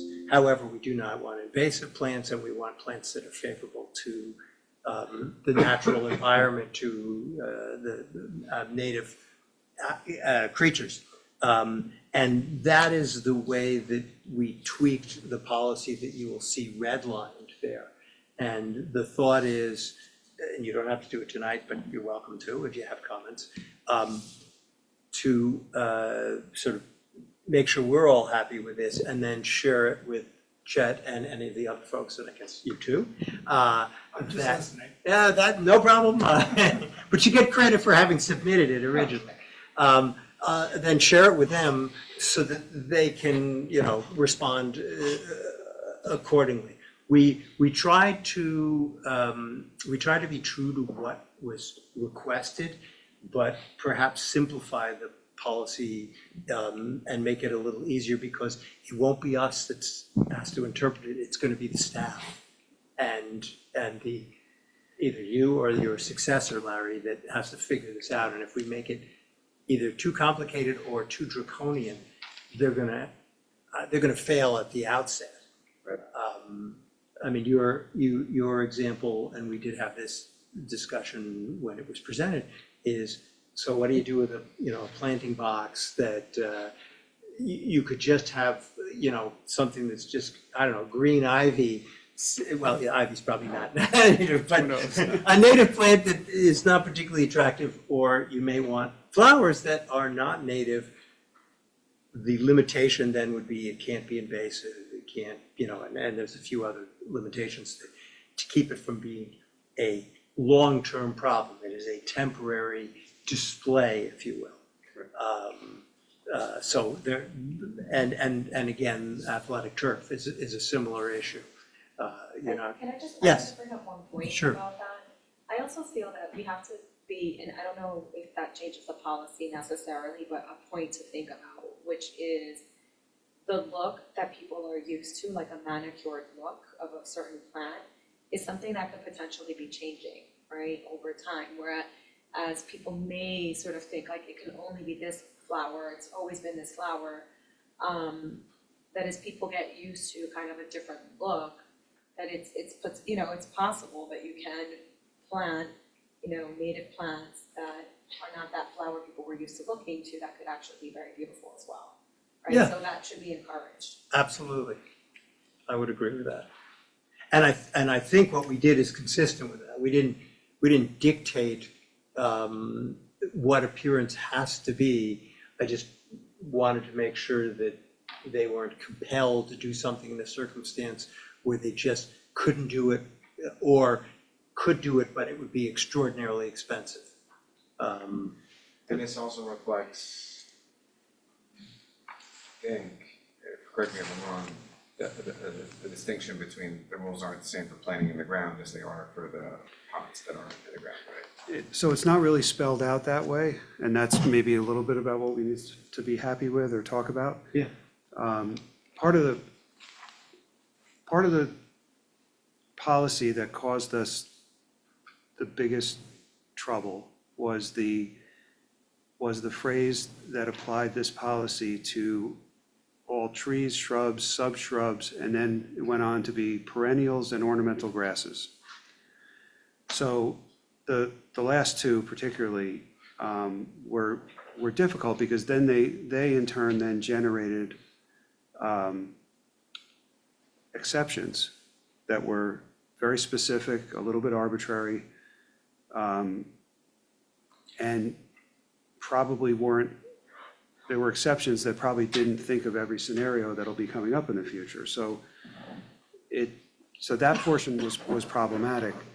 But I think the way we tried to get around that is by introducing the exception up in the top paragraph of this second page,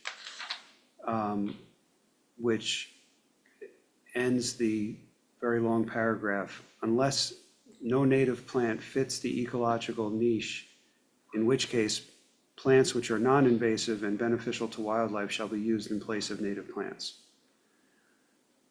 So that exception, I think, gives staff or others in the future the ability to plant flower pots with a mix of native and non-native, or And it would cover whatever. athletic turf. And this is the language that Terrytown happens to use.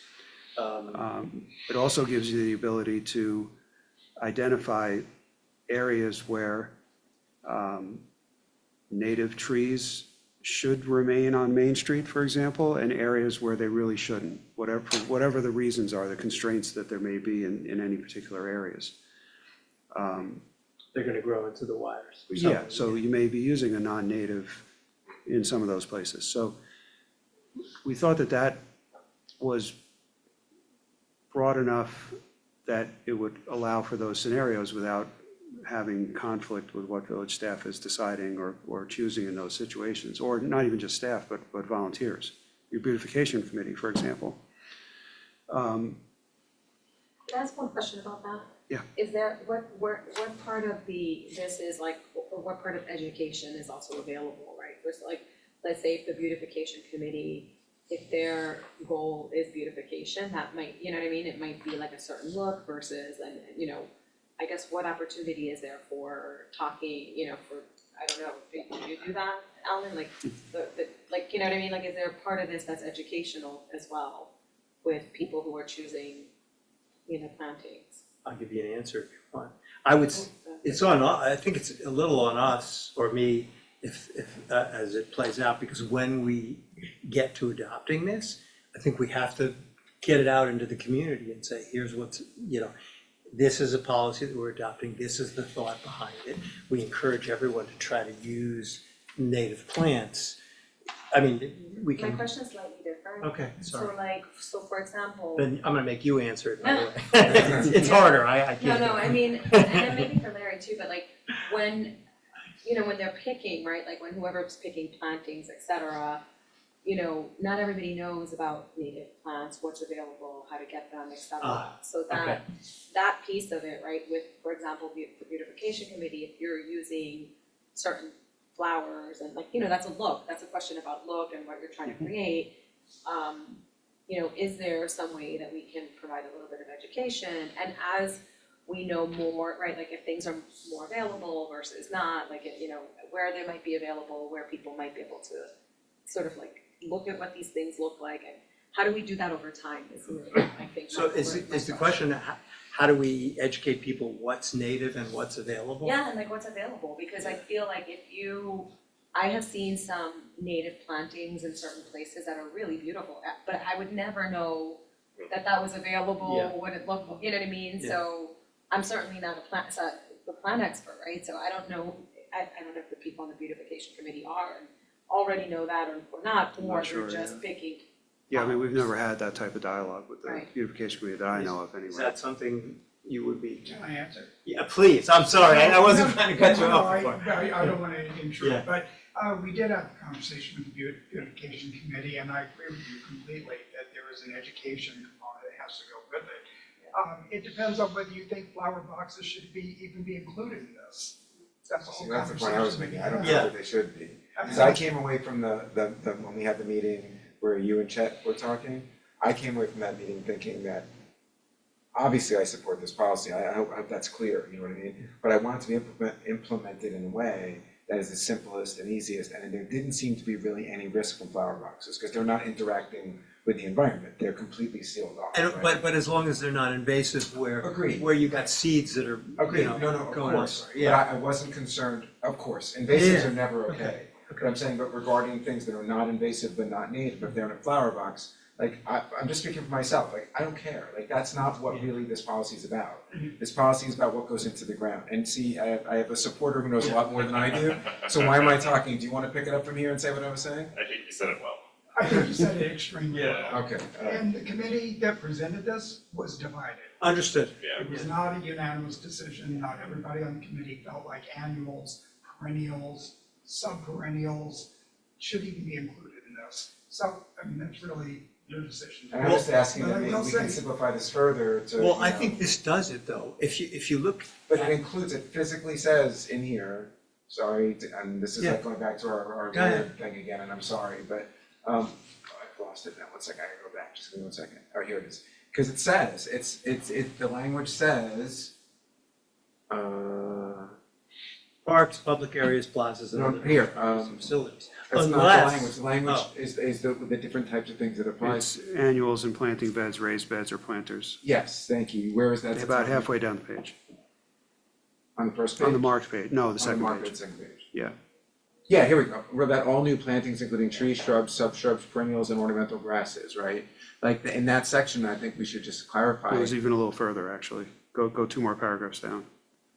Supported groups of, planting beds, raised beds, or planters, right, Yeah. and that's what I was saying, like, I just think that simplifying this and protecting the important stuff is the most important stuff here. That's just my feeling about this, and I don't feel like that this reflects that as well as it could, that's all I'm saying. And in full disclosure, I mentioned this in an email to the board. Well, but what it does say though is departments or village supported groups planting annuals and planting beds and so on shall do so consistent with this native plant policy where practical and appropriate. So first off, they get a second practical and appropriate to get out. Then, to begin with, it refers them back to the policy, which says you'll do native unless no native plant fits the ecological niche, in which case plants which are non-invasive and beneficial to wildlife shall be used in place of native plants. I understand, maybe what I'm the- saying is why. You don't think ecological niche is enough of a thing Yeah, for and I'm saying like, planters? why are we, so we're walking them through this path that I don't think they need to be walked down. It would just be so much simpler to say, don't worry about what goes into those boxes unless, again, invasive is never okay, and I'm not, you should be saying this, why am I? He's giving you the thumbs up, it's all right, keep going. I'm just getting lucky, but no, but like, and just, so why are we walking people if we don't have to walk them? In other words, like, why don't we just explicitly say, this applies to things that things that go in the ground? You and Larry are in about 110% agreement. Yeah, I mean, Yeah, I'm that ready, is where he started. I'm ready to cross out raised beds and planters, so if you wanna do that, we'll do No, it. you guys may not agree, I'm just telling you No, how I feel no, about this. we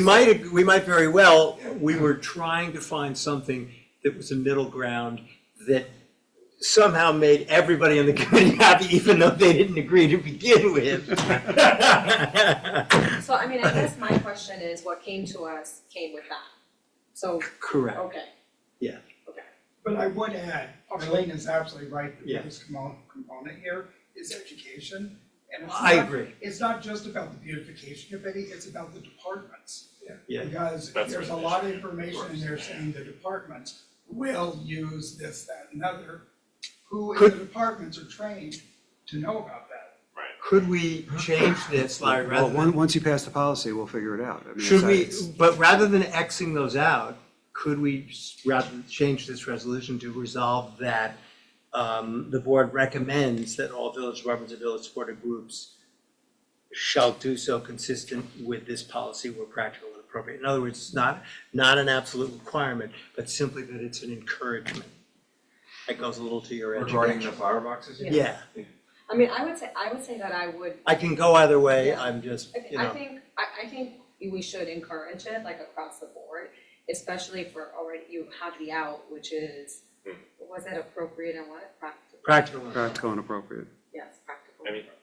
But the bright side of that is it's like an educational piece, because it's like super prominent, people see them, so Or- if you use new types of plants that are native, maybe people learn about them, but you Or, don't require you know it. what? I It, mean, yeah. you want to. it No, doesn't, and again, it's not like I'm against using. No, yeah. but using the word You want recommended invasives? instead of saying like, this is Sure, not so fine. you want invasives? I do not want to. It's more invasive. that's Have I true. not mentioned that? No, you're gonna be quoted. How about not even recommends, but encourages? Just the result that all village departments or village supported groups are encouraged, let's see, that plant annuals and planting beds, raised beds and planters on village owned property are encouraged to do so consistent with this plant policy where practical and appropriate. So it's more a statement of, we'd really like you to do this, but if I think recommend or encourage doesn't matter, right? All right, 'Cause you're- well, I you're thought still saying encourage more was practical- last. Yeah, you're saying Last. that, you're giving the out on the other end, you don't need to. All right, so rather than debate this all night, No, and then, well, yeah, It's the only other fine. thing we'll It's separate visual out, Language, I love yes, well, the only other thing is we'll I do. separate out the, will not plant, It's- will not plant or introduce invasive species. That will be, That's- that'll be in any event. Yes, That's not a yeah. recommendation. Yeah, yeah, Okay, yeah. all right, I got it. I just, I know how to one last restructure. word and I'll shut up, is I wanna make this clear and easy for the staff. Yes. While Understood. effectuating the goals that are important yeah. to the board, to the committee, and to the community at large, yeah. I mean, I think for the staff, the biggest part is gonna be education. Yeah, what is a What- native what's a plant? native Yeah, plant? yeah, I get it. Do you wanna, you sounded like you were ready to take a crack at this and send it back to people, or did I Yeah. imagine that? Yeah, Okay, no, all no, right. I heard what you I said. don't wanna put it on you. No, I know. Well, we're all disagreeing, and let's see who you side. I know exactly I what know you're where you're, thinking. I know where you're coming down, you're with Mitch. Right. Larry's like, I don't hear any disagreement. Exactly. Okay, anybody else have comments on this one? Then I think we are actually done. I'll take a motion to adjourn. I'll second it. All in favor? Aye.